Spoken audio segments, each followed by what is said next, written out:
جعلي يلقى الأماني وغايتها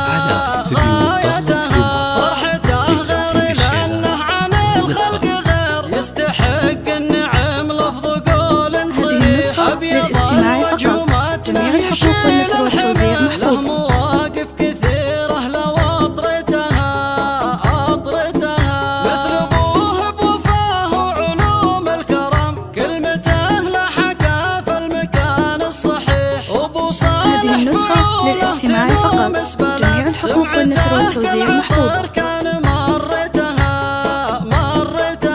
من سلايل عتيبه ملوك الفخر مجدهم معتلي بالبنا ما يطيح حاضر الوقت من ماضيات الزمن هم أساطير الأمجاد للاستماع فقط. جميع الحقوق والنشر والتوزيع محفوظ. على استديو